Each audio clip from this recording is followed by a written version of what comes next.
17 বছর ধরে যেই পরিশ্রম করেছি, আমাদের এই পরিশ্রমের পিছনে কোনো মানুষ ছিল না। দীর্ঘদিন দুঃখের সময় আমরা ছিলাম, অনসুখের সময় আমলিকের কিছু নেতাকর্মী তারা এটার ভিতরে বরণ করে আনিছে। আমরা নিজের পকেটের টাকায় নিজে কাজ করবো, ওই টাকা দিয়ে আমরা দলের পিছনে দৌড়াইছি। ফুল দিতে গেলেও নেতাকর্মী দেখা যায়, মানে যারা আমরা আগে মিছিলের সামনে আছিলাম আর এখন মিছিলের পিছনে আমাকে খুঁজা পাওয়া যায় না।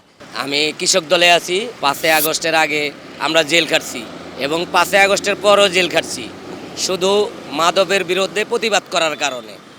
আজকে বনানী 19 নং ওয়ার্ডে এবং মনে করেন যে যেভাবে মাদক সেবন হইতে আছে, এটার প্রতিবাদ করণে যুব সমাজ রক্ষা করার কারণে আমি দাঁড়াইছিলাম, গতিকে আমাকে তারা বিনা দোষে জেল খাটাইছে এবং আমার নেতাকর্মীরা এটার কোনো পদক্ষেপ নিচ্ছে না।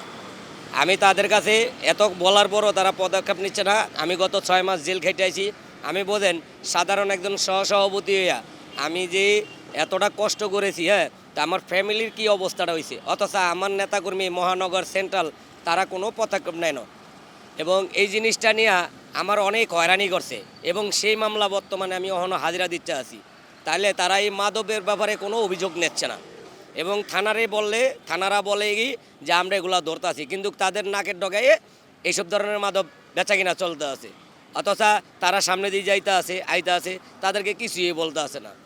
আমরা দীর্ঘদিন গত 17 বছর ধরে যেই পরিশ্রম করেছি, আমাদের এই পরিশ্রমের পিছনে কোনো মানুষ ছিল না।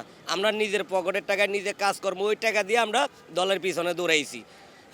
তারপরে আপনার মনে করেন যে তারা এতদিন কোনো নেতাকর্মী ছিল না, অহন এত নেতাকর্মী কোথার থেকে এলো, অহন ফুল দিতে গেলেও নেতাকর্মী দেখা যায়, মানে যারা আমরা আগে মিছিলের সামনে আছিলাম আর অহন মিছিলের পিছনে আমাকে খুঁজা পাওয়া যায় না।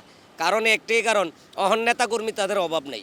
দীর্ঘদিন দুঃখের সময় আমরা ছিলাম, অনসুখের সময় আমলিকের কিছু নেতাকর্মী তারা এটার ভিতরে বরণ করে আনিছে। এই জন্যে আমাদের এই পরিস্থিতিটা, এই জন্যে আমি এই কথাটা বলবার চাইছি যে আমার মতন একটা অসহায় পোলাপাইন, মনে করেন যে অসহায় লোক যদি আজকে রাজনীতি করে এই পরিণতি হয়, তাহলে আমার থেকে যারা নর্মাল আছে তাদের কি পরিণতি। খবরের কাগজ, নিখাত, নির্ভীক, নিরপেক্ষ।